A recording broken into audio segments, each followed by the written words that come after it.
Good evening! I am Daniel. And I'm Tracy, And welcome to Bonfire Night. So welcome po namin lahat ng mga ka-Bonfire Night natin na kasubaybay ngayon sa ating mga pastors, mga primary leaders, mga cell leaders, and most especially po sa ating mga first-timers and invites. So welcome po sa ating Bonfire Night.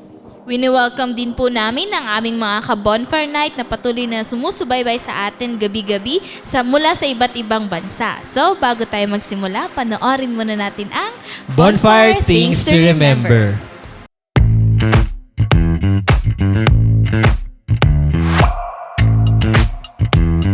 Here are your bonfire things to remember. Bring your notebook, Bible, and ballpen. Open your heart to the message. Hashtag Puspus Yarn. No unnecessary activities while watching. Hashtag multitasker. Wag ganon. Focus on the message through our speakers. No? Kasi kung makikita natin, ang gaganda ng promise. Ang gaganda ng Hashtag promise. focus ka lang. Invite and tag your friends. Be a blessing. Hashtag friendship goals. Engage by sharing your thoughts and leave comments below. Respond to the message and take action. Oh, huwag kalimutan mga ka-bonfire ha. Paalam!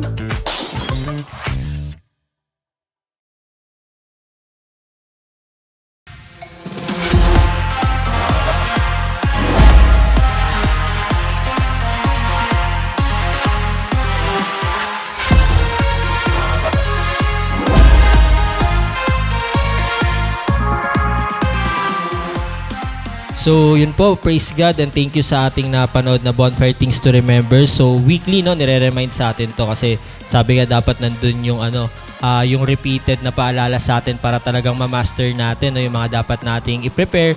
Alam niyo po yung Bonfire Things to Remember, di lang yan applicable every bonfire. So sa lahat ng online na gawain natin yan, prepare our 3Bs, ihanda natin yung ating puso't isip kasi talagang maganda na let's start or let's continue to have that good culture kahit nasa online platform po tayo. Men, so yun po, papatuloy na po tayo sa ating gawain sa Bonfire Night. So we encourage yung bawat isa talaga na tumutok, no? At iwasan muna yung mga unnecessary things na gawin para talagang makuha natin yung buong nais iparating sa atin ng Lord ngayong gabi. Amen to that. And as we start our Bonfire Night, so ini-encourage ko ang bawat isa na tayo ay sama-samang tumayo at papurihan natin ang ating Panginoon together with our worship team sa pamamagitan ng isang awitin.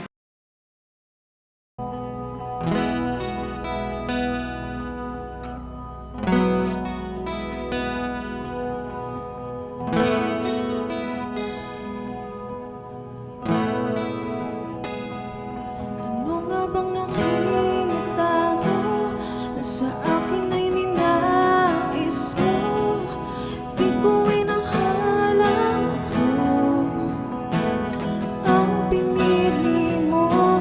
Kahit sa madilim kong daan, tinawag ang aking pangalan. Inangkin ang kasalanan ko. Kahit di kailangan sa iyong yakap, ako'y di nabibitaw sa iyong tawag. Laman ng puso ko ikaw, ginawa mo ang lahat kahit di man ako tapat. Pag-ibig mo sa akin ay sapat. Ano nga bang nakita mo na sa akin ay ninais mo? Di ko inakala ko ang pinili mo. Kahit sa madilim kong daan, tinawag ang aking pangalan. Inangkin ang kasalanan ko. Kahit di kailangan sa iyong yakap, ako'y di na nabibitaw sa iyong tawag.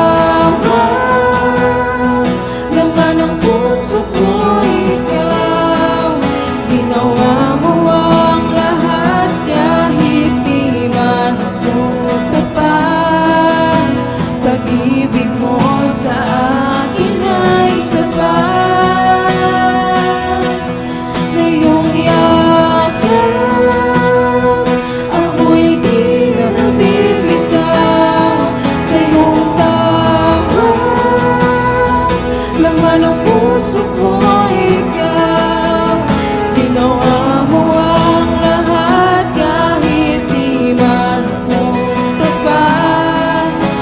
Pag-ibig mo sa akin ay sapat.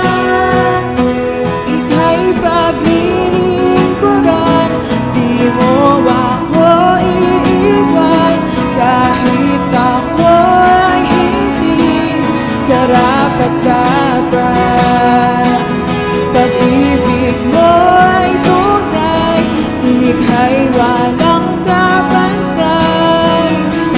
Salamat o Jesus, tinapos mong lahat.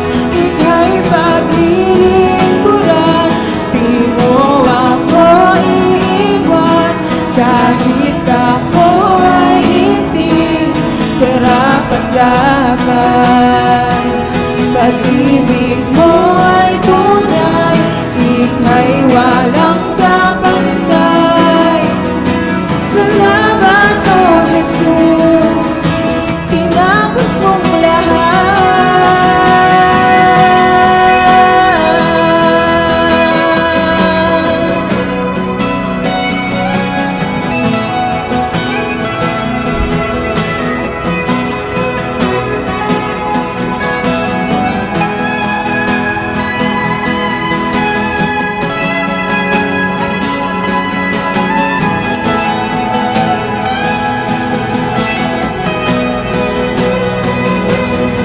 Sa iyong yakap, ako'y di nabibitaw. Sa iyong tawag, laman ng puso ko ikaw. Ginawa mo ang lahat kahit di man ako tapat. Pag-ibig mo sa akin ay sapat. Sa iyong yakap, ako'y di nabibitaw. Sa iyong tawag, laman ng puso ko ikaw. Ginawa mo ang lahat kahit di man ako tapat. Pag-ibig mo sa akin ay sapat. Walang hangganan, walang hangganan. Ngayon, bukas at magpakailanman. Aking kasalanan, tinapos at pinayaran. Pinakita mo ang iyong kakayahan.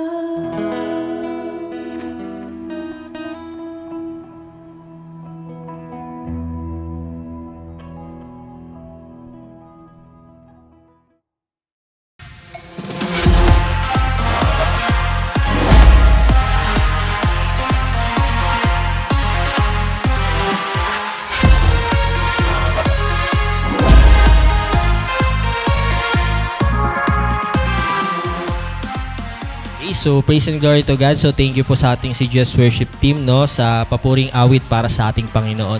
So, ngayon, nawa yung ating worship song na pakinggan ay handa yung ating puso't isipan at naset yung atmosphere patungo sa pinakapuso ng ating gawain, which is the bonfire message. So, we encourage yung bawat isa po talaga na tumutok at huwag tayo pa-distract sa mga other apps, ayan, or kaya sa mga bagay sa kapaligiran natin. Focus po tayo, no, ito sa iilang minuto na ito na mapakinggan natin yung mensahe ng Lord para sa atin. So kindly engage din, no. Tapos kung di mo pa na-share yung bonfire night, share mo na para marami mapagpala ng message na ihatid sa atin ng ating bonfire speaker.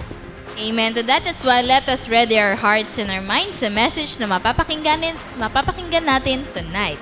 So for our speaker, so she is one of the primary leader of CGS Las Piñas, a leader of leaders, part of multimedia team and bonfire admin, and also a School of Leaders 2 teacher. Let's welcome Verna Lovenia.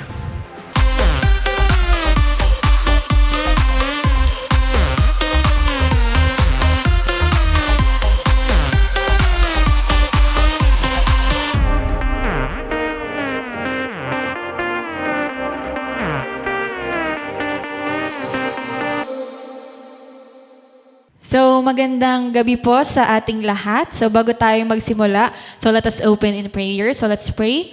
Praise you, Father God, Panginoon. Salamat po sa gabing ito, Lord, na pinagsama-sama mo kaming lahat.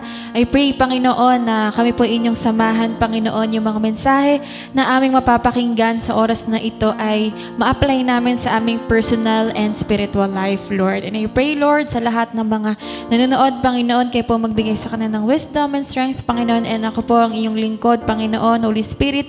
Ako po inyong samahan upang maibahagi, Panginoon, ang iyong mga salita. I give you all the glory and praise.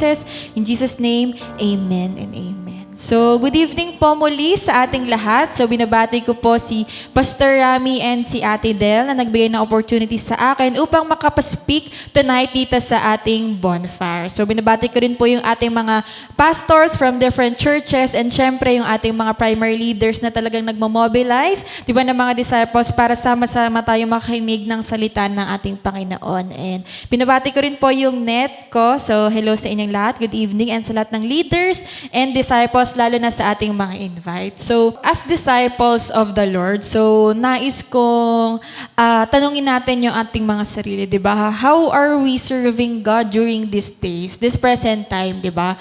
Kung i-rate natin yung service natin sa ating Panginoon at this time, di ba? Masasabi ba natin na talagang quality, nabibigay ba natin yung fullest potential natin sa ating Panginoon? Yung sa G12 core values natin, ang nakalagay doon, I am a true disciple. Masasabi ba natin na tayo ay tunay na disipulo na ating Panginoon, di ba? So, pag mapapakinggan natin itong salitang ito, napakasimple niya lang, di ba? Pero sometimes we tend to miss it out or hindi natin siya na-apply sa ating mga buhay. So, yung nais kong ibahagi ngayon, nakita ko siya habang nagda-devotion ako. So, this is from our past devotion. So, na-evaluate ko sa aking sarili. Kamusta yung pagiging disciple ko, pagiging leader ko, yung personal relationship ko sa ating Panginoon.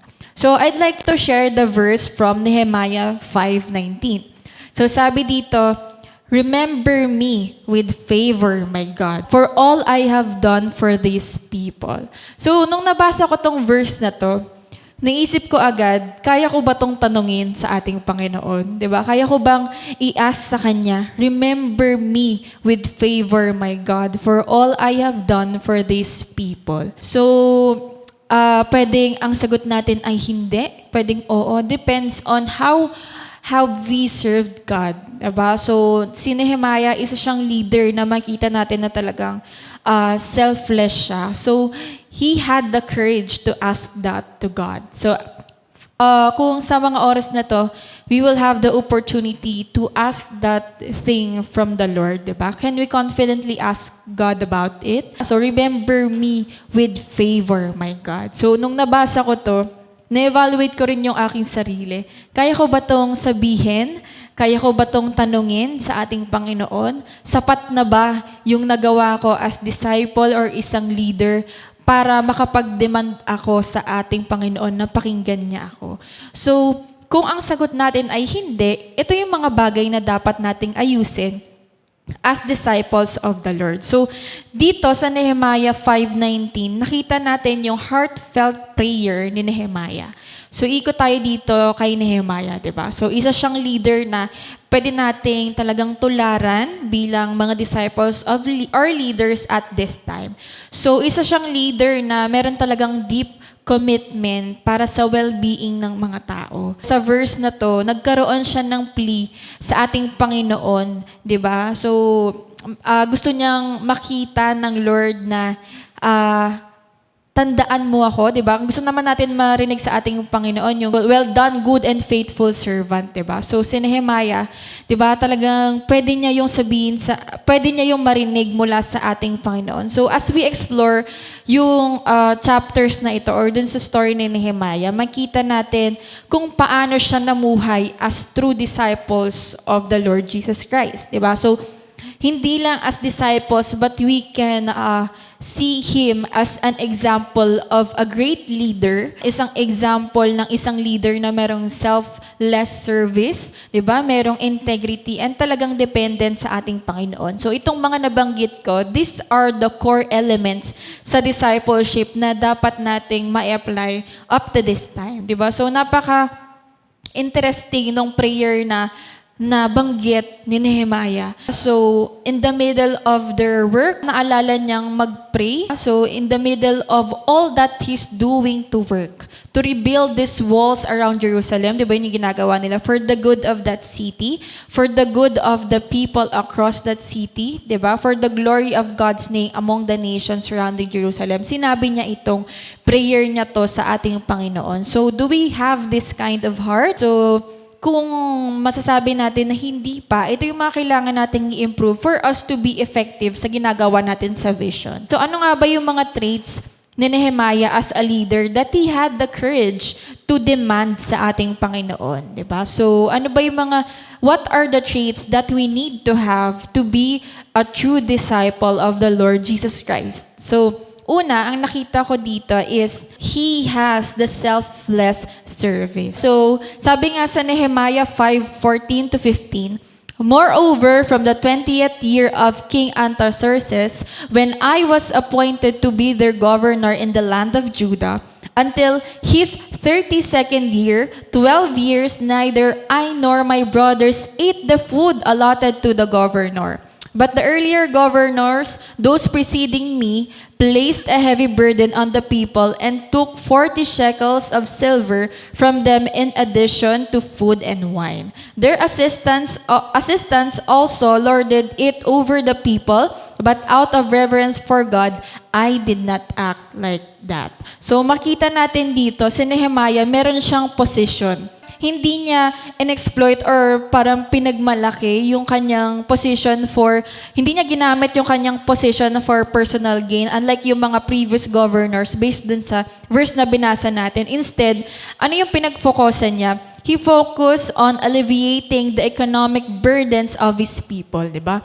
Yung ibang mga governor, ang ginawa nila is they used their position for their personal gain, but Nehemiah used his position to help other people.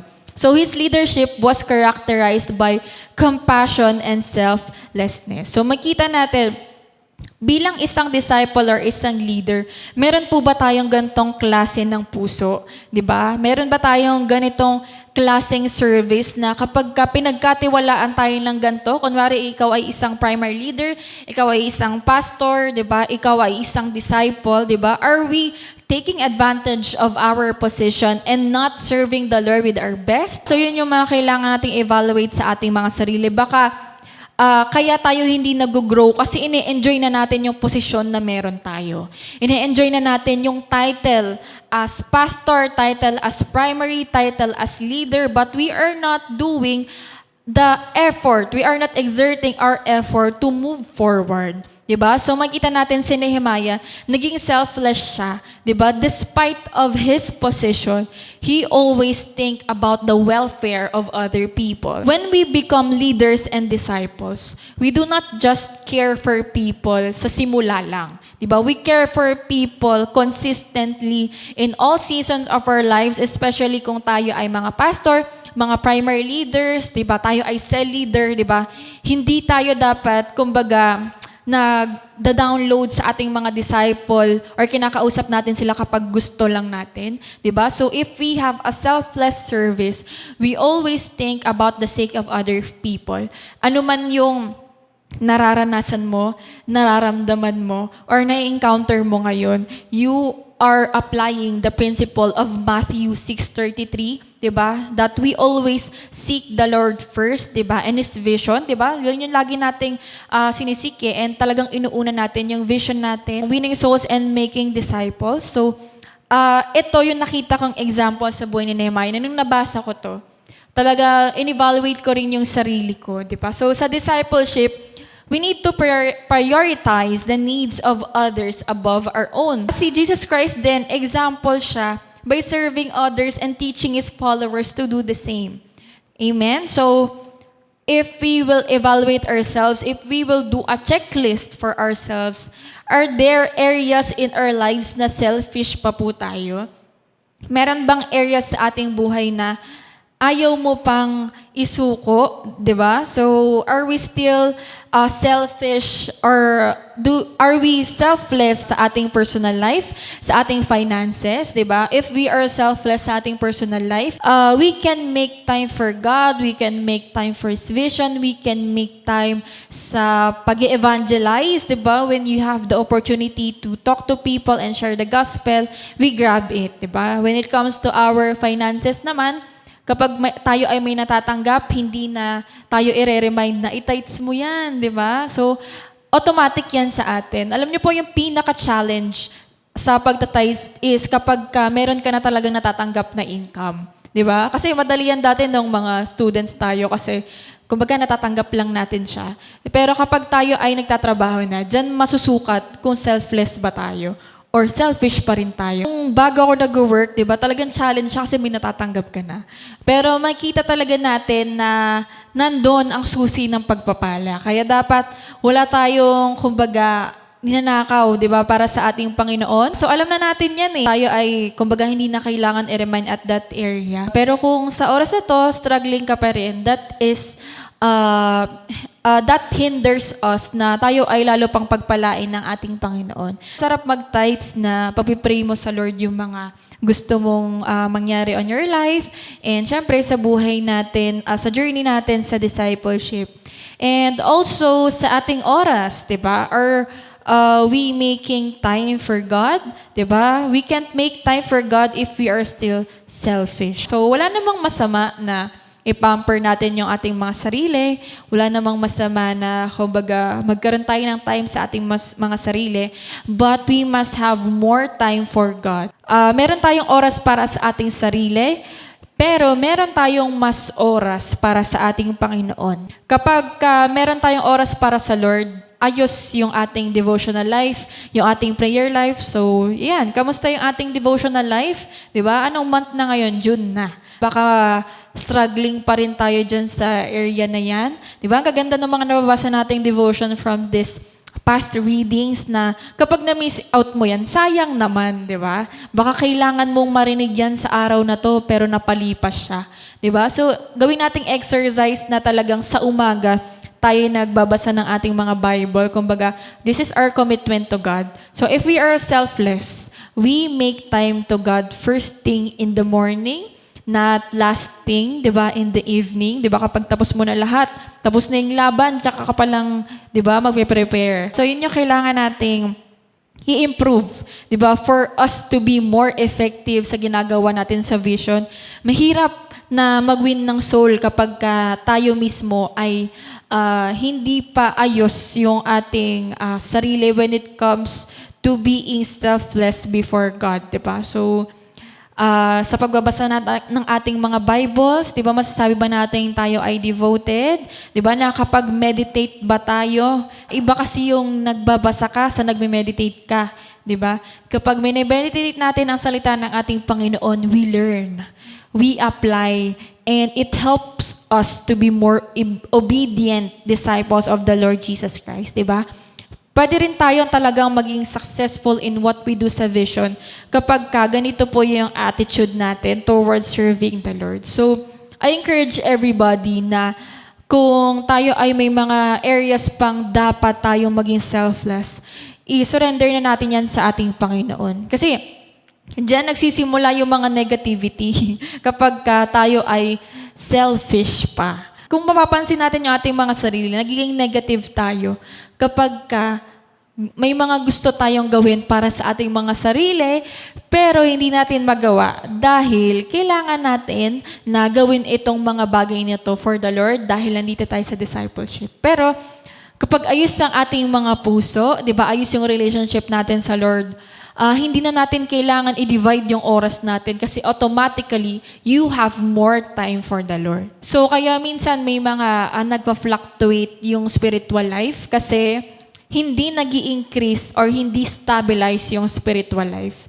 Kasi marami pang time for themselves, diba? So, sa akin, Yun yung isa sa mga goal ko this year eh. Yung spiritual life ko, maging stable siya. Pag sinabi mong stable, hindi siya yung kumbaga pagalaw-galaw, 'di ba? Hindi siya bababa, 'di ba? Hindi siya aakyat, parang stable lang. Gusto ko na magkakaroon ako talaga ng ganong attitude kasi alam ko ito yung magsusustain sa akin as a leader.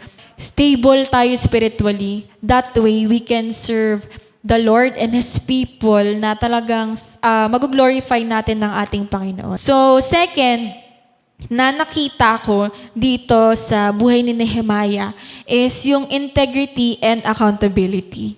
'Di ba? So, sabi nga sa Nehemiah 5:9-10, so I continued, "What you are doing is not right. Shouldn't you walk in the fear of our God to avoid the reproach of our Gentile enemies? I and my brothers and my men are also lending the people money and grain, but let us stop charging interest." Sabi rin sa Nehemiah 5:12. Yun yung response sa kanya, 'di ba, nung sinabi niya ito doon sa mga officials, 'di ba? Ang sagot sa kanya, "We will give it back," they said. "And we will not demand anything more from them. We will do as you say." Then I summoned the priest and made the nobles and officials take an oath to do what they had promised. So, naging maganda yung responses sa kanya nung mga officials. So, kung walang integrity and accountability si Nehemiah, hindi niya to sasabihin, 'di ba? Itong sa Nehemiah 5:9-10, sabi niya, "What you are doing is not right. Shouldn't you walk in the fear of God to avoid the reproach of our Gentile enemies?" So, tayo ba na ask natin yung ating mga sarili, shouldn't we walk in the fear of our God? That is also called integrity. So, hindi ka papayag na may nakita kang mali, pero hinahayaan lang natin siya. So, dito sa Nehemiah, nakita natin na nag-act talaga siya with integrity. In-ensure niya na talagang patas lahat and he hold himself and others accountable. So, hindi kumbaga napalagpas lang ito sa ibang tao, pero ang ginawa niya is talagang shinure niya na talagang accountable itong mga taong dapat gawin kung ano man yung tama. So, dito makita natin bilang mga disciples, we are called to live with integrity. So, we must reflect yung inner righteousness na tinuro sa atin na ating Panginoon kung babasahin natin yung Matthew 5:16. So, ang integrity, napaka-crucial niyan. Because if we have integrity, we can win more souls for the Lord. We can build trust and we can strengthen yung Christian community natin or yung mga inaalagaan natin under our net. So important na ito yung isang trait na dapat ma-apply natin, 'di ba? So baka merong certain parts in our life that we need to improve our integrity.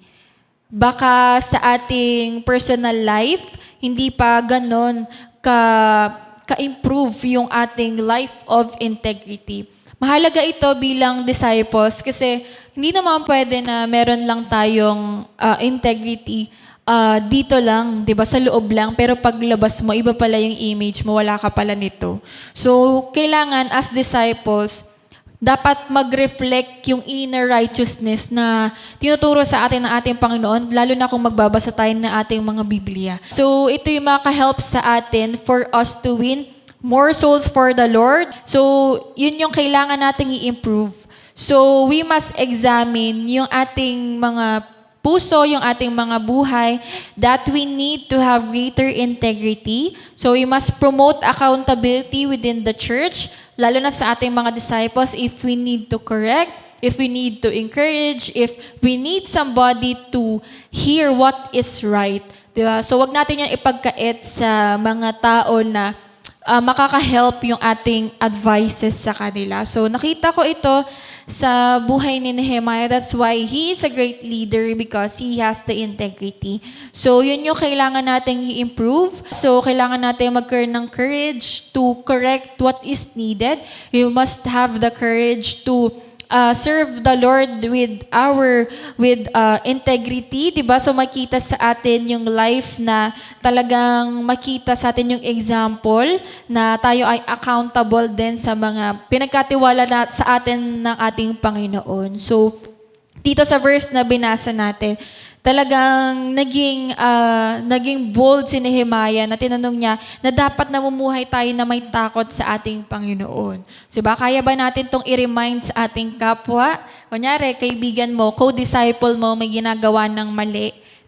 Kaya ba natin na wag i-tolerate kahit gaano pa kayo ka-close kapag mali talaga? Diba? Yun yung, kaya tayo nandito sa discipleship because we need to be corrected and we correct yung ating mga disciples. Kasi ito yung talagang tumutulong sa atin para mamuhay as true disciples of the Lord. Because if we do not have the integrity, therefore, we cannot call ourselves yet na tayo ay tunay na disciples ng ating Panginoon.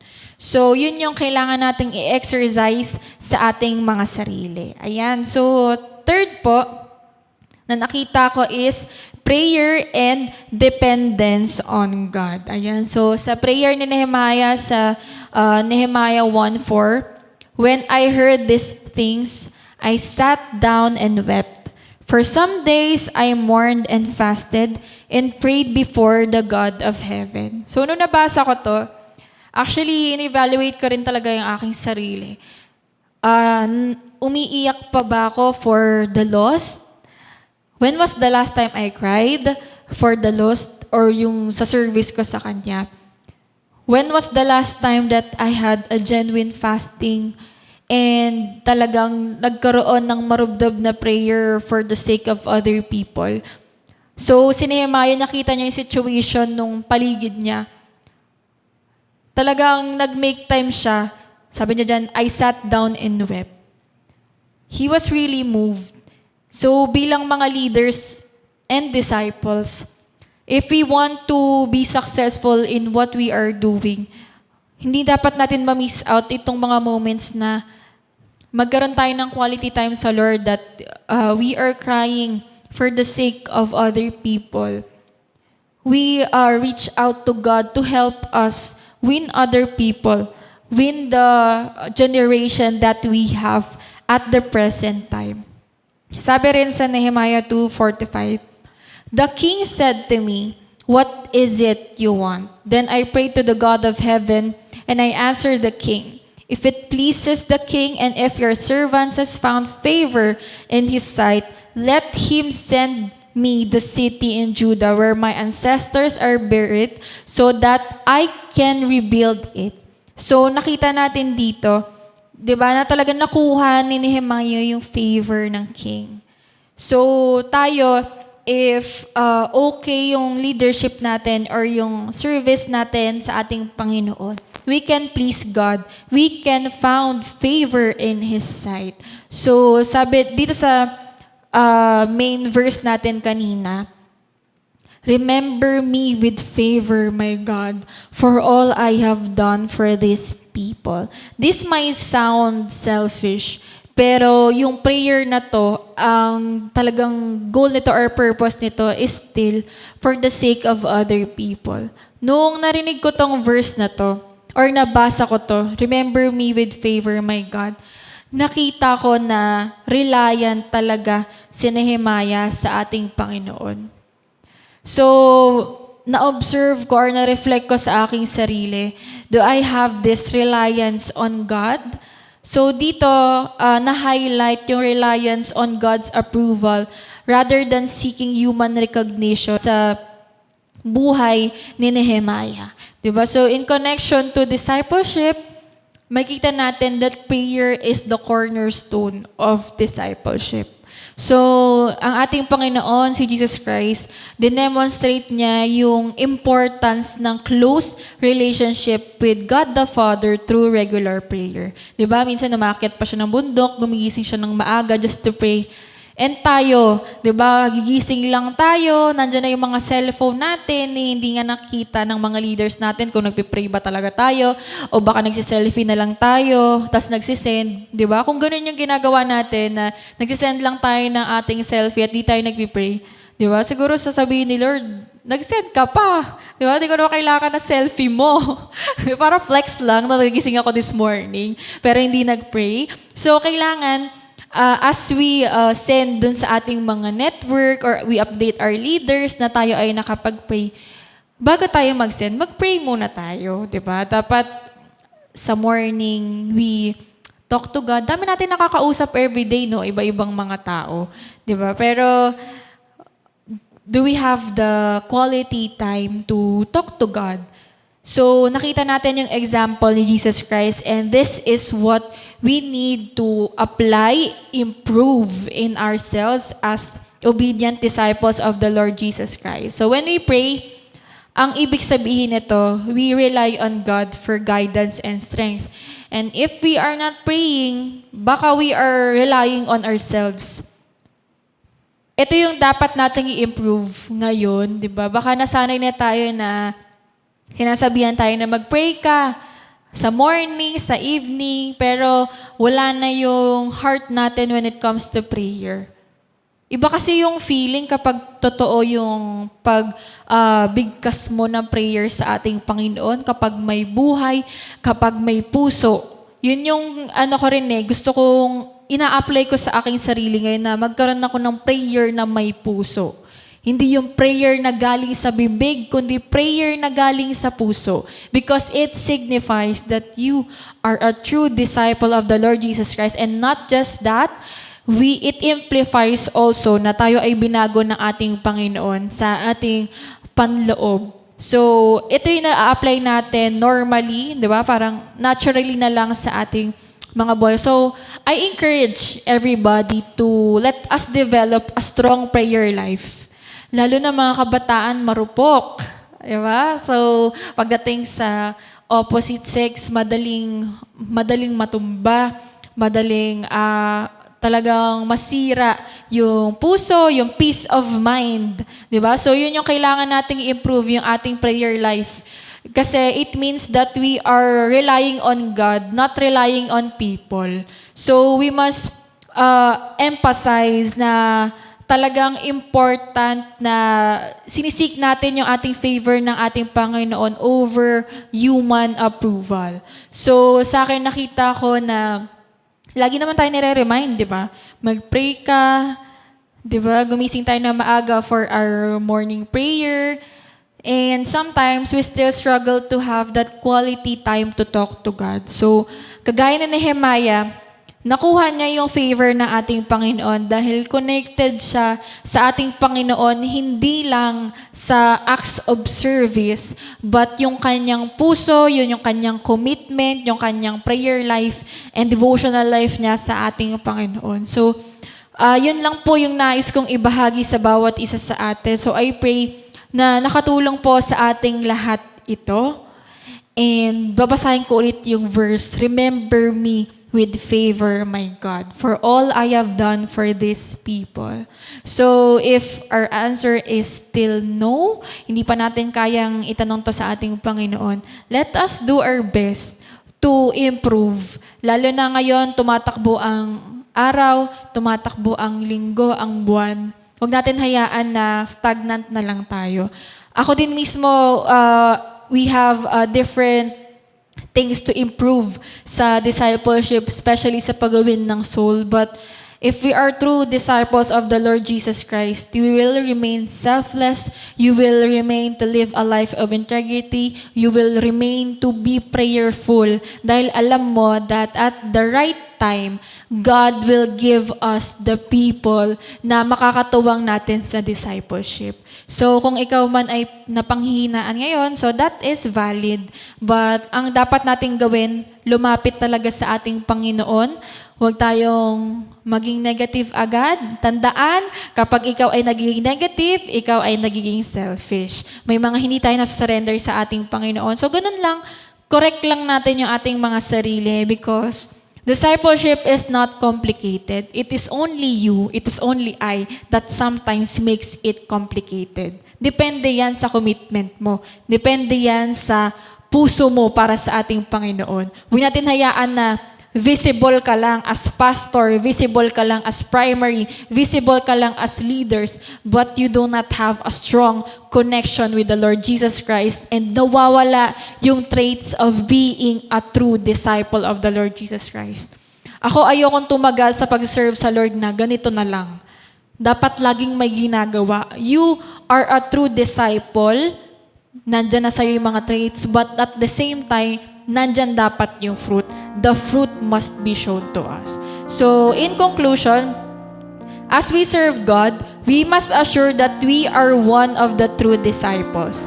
By focusing on selfless service, integrity, and accountability, prayer, and dependence on God, disciples can live out the principles of true discipleship, and we can be effective in doing the vision for God's glory. So, bago po tayo magtapos, let us close in prayer. Let's pray. Praise you, Father God, Panginoon. Salamat po sa reminder mo sa amin, Panginoon. We ask for forgiveness, Lord, for the times that we have lapses, we have shortcomings, Panginoon, when it comes to serving you.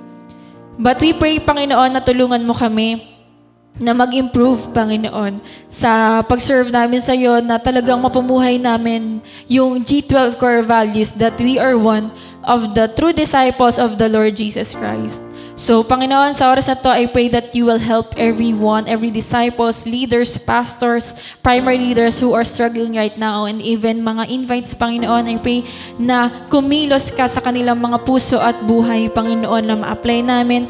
No matter what we are going through, we will always choose to go to you and hindi yung lumayo kami sa iyong presensya, Panginoon. Thank you, Lord, and we pray that in the remaining months of this year, we can be fruitful and we will multiply all for your glory and purpose. Give you all the glory and praises in Jesus' name. Amen and amen. So, salamat po and pagpalain po kayong lahat ng ating Panginoon.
Praise God and thank you, Verna, sa message na sinare mo tonight sa bawat isa. At alam ko na ang bawat isa rin ay maraming natutunan. Kaya we continuously encourage everyone na patuloy nyo pa rin i-share ang inyong mga learnings and takeaway lines sa inyong mga social media sites using this hashtags.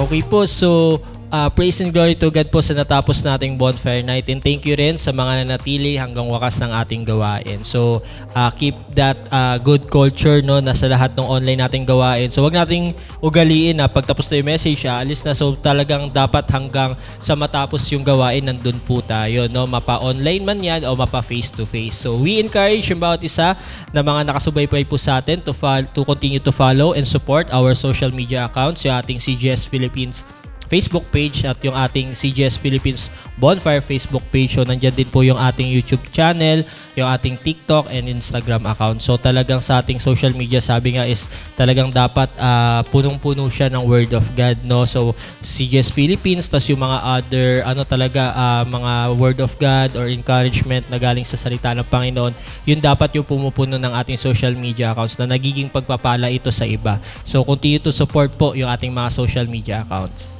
Amen to that. And we also encourage everyone sa darating na Sunday online simbahay. So sama-sama po tayo magpuri at magpasalamat sa ating Panginoon. So wag po tayong papayag na 6 a.m. or late tayo ng 6 a.m. So lahat tayo talaga ay on live mismo, gumising ng umaga para andun talaga yung ready na tayo to worship the Lord together with our fellow friends, family. So Sabado pa lang andun yung nirarally na natin yung invitation para masubaybayan din nila yung ating message na ihahatid sa atin ng ating butihing pastor, Pastor Rami Henares Jr. So, thank you and God bless.